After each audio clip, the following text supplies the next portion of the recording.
My name is Monica Rivers. I'm 37 years old, divorced, and 3 weeks ago I was VP of Operations at Titan Solutions, a software development company in Seattle. What my CEO didn't know when he fired me? I owned the building his company operated from. Yeah, you heard that right? The same building where he sat in his corner office making power plays. The same building where HR conducted my termination meeting. The same building where 143 employees showed up every morning. I owned it. Every square foot, every conference room, every overpriced espresso machine in the break room. And when they fired me, I evicted them all. This is that story. Let me back up 5 years. I'd just finalized my divorce. My ex-husband took the house in Bellevue. I took the investment portfolio we'd built together. Fair split, no drama, we were both ready to move on. I had about $400,000 in liquid assets and a burning desire to do something smart with it. Real estate felt right, tangible, solid, something I could control in a life that had felt chaotic for 2 years. My real estate agent showed me a commercial property in South Lake Union, 15,000 square feet across 3 floors. It needed work. The previous tenant had been a marketing firm that went bankrupt, and the building had sat empty for 8 months. The owner was motivated. Desperate, actually. He'd inherited it from his father and wanted nothing to do with property management. He just wanted out. Listed at $1.2 million. I offered $850,000 cash, plus I'd assume the remaining mortgage. He accepted within 48 hours. I closed 30 days later. I was now a commercial landlord. I set up an LLC, hired a property management company, and started looking for tenants. That's when I met David Okonkwo. David was one of the co-founders of Titan Solutions. Back then, they were nobody. Just another tech startup with big dreams and a small budget. 4 employees working out of a WeWork space, trying to build project management software for enterprise clients. David toured the building on a Tuesday morning. He loved it immediately. The exposed brick, the high ceilings, the natural light. Perfect for a growing startup trying to attract talent. But he was honest with me. Brutally honest. "We can't afford your asking price," he said. "We're bootstrapped. We've got some seed funding, but we need to be smart about burn rate. I can do $2,200 a month for the second floor. That's it. That's all we've got." My property manager had suggested listing at $4,500 for that floor. David's offer was less than half, but I liked him. He was genuine, passionate. He actually cared about building something real, not just flipping a company for a quick exit. $2,200 for the first year, I said. Then we renegotiate based on your growth. Fair? He nearly cried. We shook hands. Titan Solutions moved in 3 weeks later. Here's the thing nobody tells you about being a landlord. You're supposed to stay distant, professional. It's a business transaction, nothing more. But I didn't do that. I visited the property regularly. I got to know David and his team. I watched them struggle through those early days, surviving on ramen and coffee, grinding 18-hour days to land their first major client. When they finally closed a deal with a Fortune 500 company 8 months later, David invited me to their celebration. Just pizza and beer in the office, but the energy was electric. "You took a chance on us," David said that night, "when nobody else would. We won't forget that." 2 months after that celebration, Titan posted a job opening for VP of Operations. I applied. I got the job 3 weeks later. David knew I was the landlord. Of course he did. He was the one who signed the lease, but I made it clear during the interview that these would be separate relationships. Business was business. I'd wear my VP hat at work, my landlord hat after hours, clean separation. David appreciated that. "As long as you're good at both jobs," he laughed, "I don't see the problem." I was good at both jobs. As VP of Operations, I streamlined everything. I rebuilt our supply chain relationships, negotiated better vendor contracts, and implemented systems that cut our operational costs by 30% in the first year. I created processes that let David and the other founders focus on product and sales while I kept the machine running smoothly. The company exploded. Year 1 after I joined, we grew from 4 employees to 23. Year 2, we hit 60 employees and had to expand to the first floor of the building. Year 3, we took over the entire building, all 3 floors, and I renegotiated the lease to $4,500 per month per floor, $13,500 monthly. My property manager nearly passed out from joy. But I kept the ownership quiet. David knew. The CFO knew because she processed the payments. But nobody else. Not the board. Not the new executives we brought in. Not the 143 employees who filled the building by year 5. It was my secret, my safety net, my insurance policy in an industry where nothing is guaranteed. I should have kept it that way, but then Marcus Chen happened. David stepped down as CEO 18 months ago. The board wanted someone with scaling experience, someone who'd taken a company from $50 million to $500 million in revenue, someone with a pedigree. They brought in Marcus Chen. Marcus had been VP of sales at a major SaaS company in San Francisco, Stanford MBA.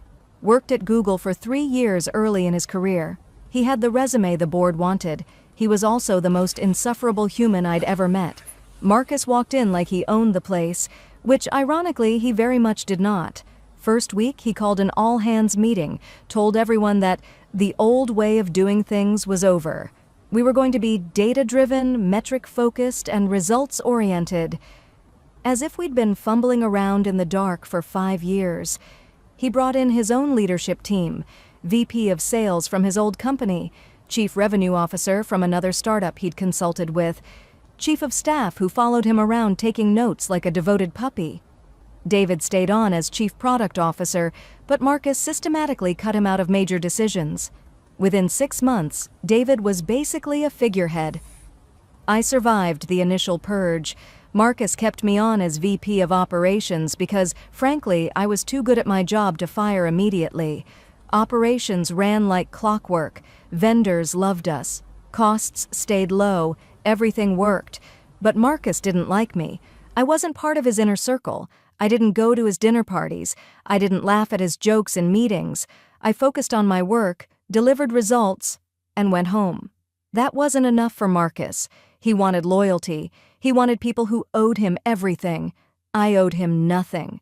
The tension built slowly over months. Small things at first. He'd override my vendor decisions without explanation. He'd schedule operations reviews and not invite me.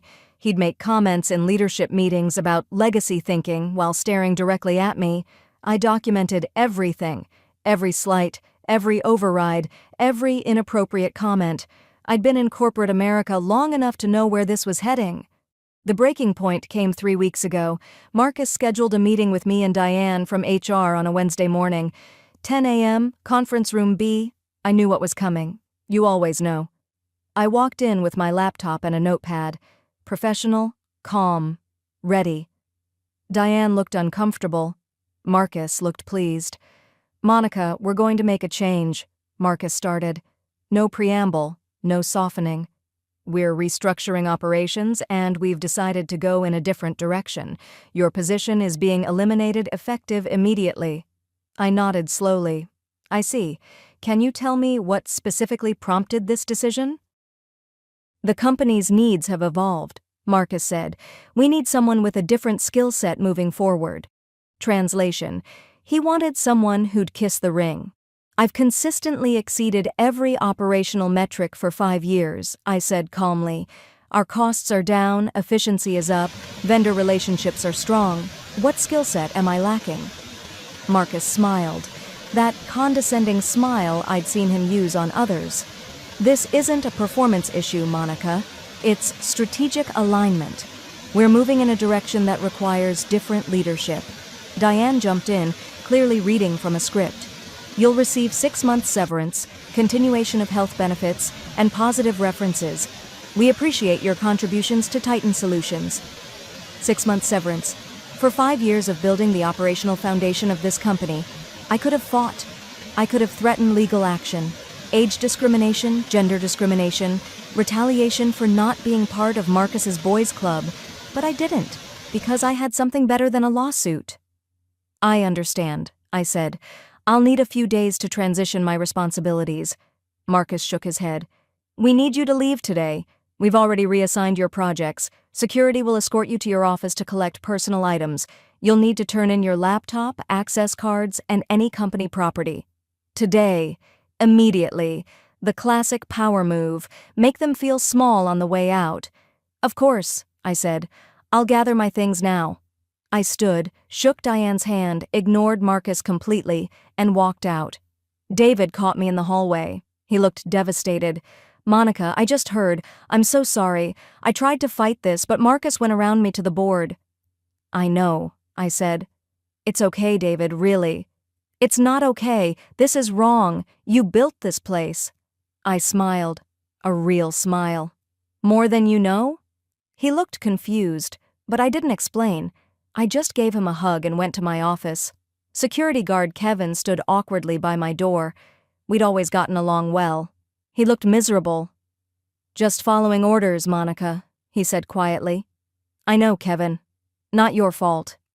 I packed my personal photos, my favorite coffee mug, my extra blazer from the coat rack. 20 minutes later, I was done. I handed my laptop and access cards to Diane in HR, signed the termination paperwork, took my banker's box of belongings, and walked out of Titan Solutions for the last time as an employee. I sat in my car for 5 minutes, deep breaths, processing. Then I called my lawyer. They fired you? Michael asked. He'd been my attorney for 7 years, handled all my real estate transactions and business dealings. Just now, effective immediately. I'm sorry, Monica, that's rough. What do you need from me? I need you to prepare a notice of lease termination, 60 days as specified in the contract. I want it delivered to Titan Solutions by courier this afternoon. Silence on the other end. Then Michael started laughing. Actually laughing. Oh my God. They don't know, do they? The current CEO has no idea. This is the best call I've gotten all year. I'll have it ready in 2 hours. Michael worked fast. By 3 p.m., a courier delivered the notice of lease termination to Titan Solutions' main office. I wasn't there to see it, but David called me 20 minutes later. Monica, what the hell is this? It's a lease termination notice, David. I'm exercising my right as the property owner to terminate the lease agreement with 60 days' notice as outlined in Section 12 of our contract. You're evicting us? Why? Because Marcus fired you? No, I said calmly. I'm evicting you because I'm making a strategic business decision. My needs as a property owner have evolved. I'm moving in a direction that requires different tenants. I used Marcus's exact words. David caught it immediately. Oh my God. The lease termination is completely legal, David. Michael reviewed everything. You have 60 days to vacate. After that, I'll pursue legal remedies for any holdover tenancy. Monica, we have 143 employees. We can't just relocate in 60 days. Do you know how hard it is to find office space in Seattle right now? I do, actually. The commercial real estate market is incredibly tight. Most comparable spaces have 12 to 18-month waiting lists. You'll probably need to split your operations across multiple temporary locations. It's going to be expensive and disruptive. Another long silence. You planned this, David said quietly. No, I never planned for Marcus to fire me, but I've always believed in having contingency plans. You taught me that, remember? Back when you were running the company. Marcus is going to lose his mind. Probably. Can you do me a favor, David? Record it if you can. I'd love to see that. David laughed despite himself. You're terrifying, you know that? Thank you. That's the nicest thing anyone said to me today. We talked for another 20 minutes. David tried to negotiate, asked if I'd reconsider, offered to mediate with Marcus and the board. I remained firm. 60 days. Non-negotiable. For what it's worth, David said at the end, you were the best VP of operations we ever had. Marcus is an idiot. I appreciate that, David. Truly. This isn't about you. You were always good to me. I know. I just wish I could have stopped this. Me too. But some things are out of our control. I hung up and poured myself a very large glass of wine. Then I waited. Marcus called me at 8 p.m. I let it go to voicemail. He called again at 8:15. Voicemail. 8:30. Voicemail. Finally, he texted, "We need to talk. This is ridiculous. Call me immediately." I texted back, "I no longer work for Titan Solutions. Please direct all property-related inquiries to my attorney, Michael Chen. His contact information is on the lease termination notice." My phone rang immediately. I ignored it. Marcus left a voicemail. I listened to it the next morning while drinking coffee. "Monica, this is Marcus. I don't know what you think you're accomplishing with this stunt, but it's not going to work. You can't just evict us. We have a lease agreement. We'll sue you for breach of contract. This is completely unprofessional and vindictive. Call me back so we can resolve this like adults." Unprofessional, coming from the man who fired me with zero notice and had security escort me out. I forwarded the voicemail to Michael. He called me 5 minutes later, still laughing. He actually said, "You're being unprofessional. That's incredible." Can he sue us? He can try. He'll lose. The lease agreement explicitly allows you to terminate with 60 days' notice for any reason. It's an extremely landlord-friendly contract. They signed it 5 years ago when they were desperate for space, and you were doing them a favor with below-market rent. So we're solid? Completely solid.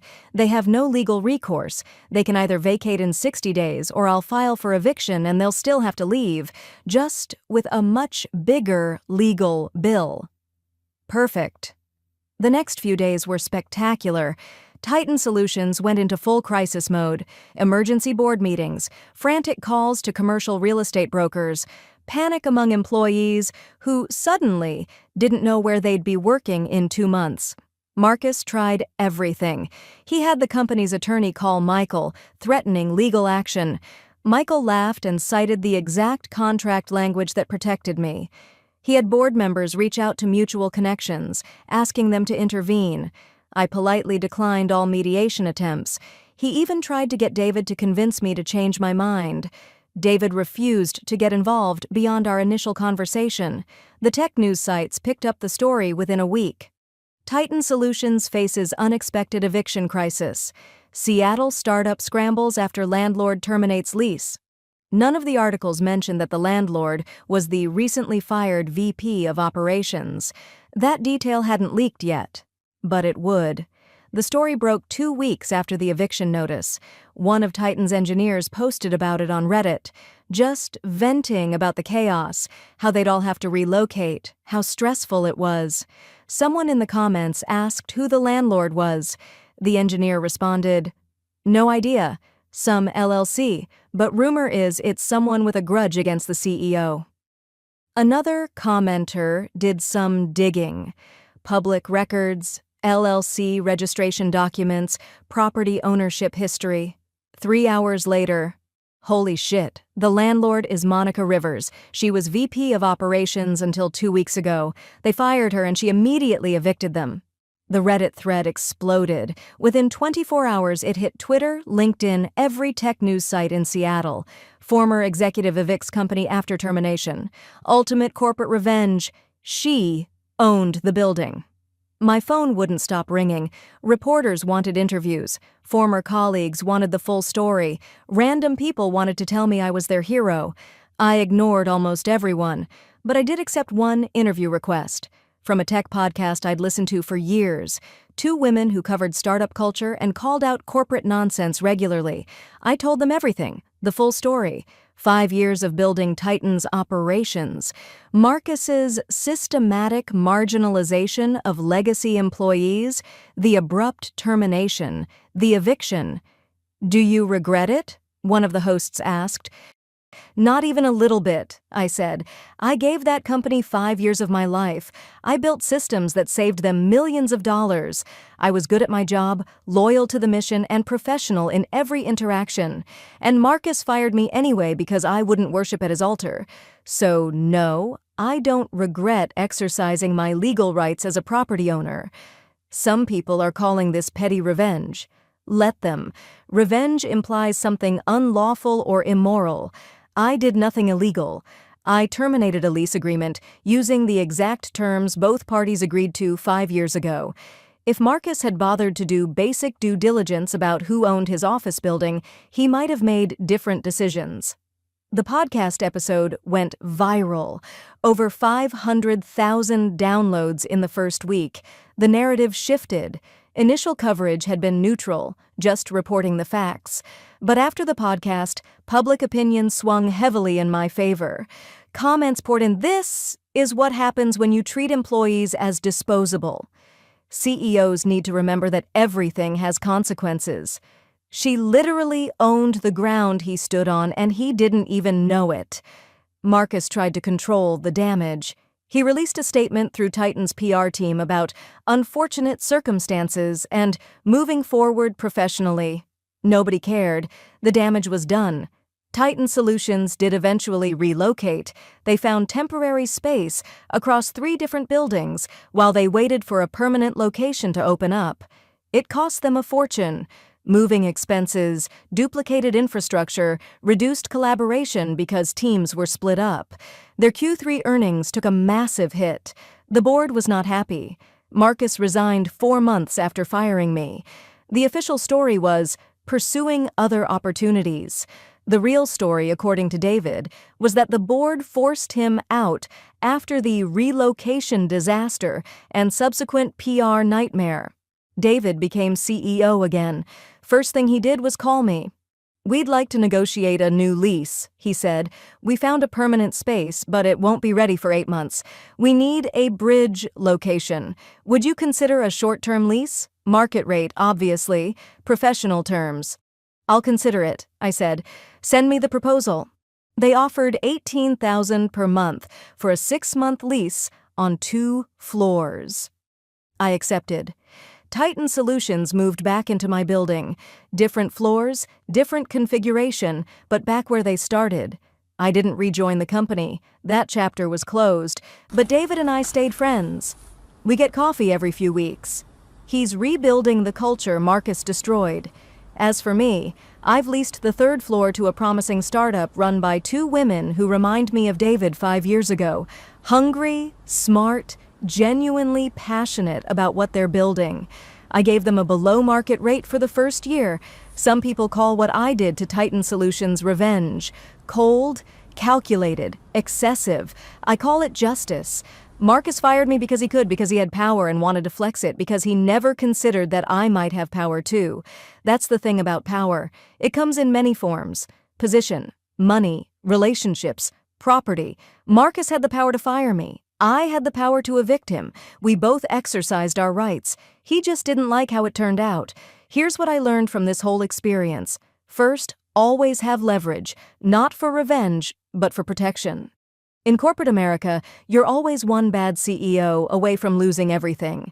Build safety nets. Diversify your power. Second, never underestimate anyone. Marcus assumed I was just an employee, dependent on him for my livelihood and identity. He never bothered to learn who I really was beyond that job title. Third, play the long game. I didn't buy that building planning to evict anyone. I bought it as a smart investment. But when the time came, that investment became something more valuable than money. It became freedom. And finally, the most important lesson: always read your lease agreement, especially if you're planning to fire your landlord. My name is Monica Rivers. I'm 37 years old, divorced, and 3 weeks ago I was VP of Operations at Titan Solutions. Today, I'm the woman who taught a CEO that some people you fire can fire back, and I sleep very well at night.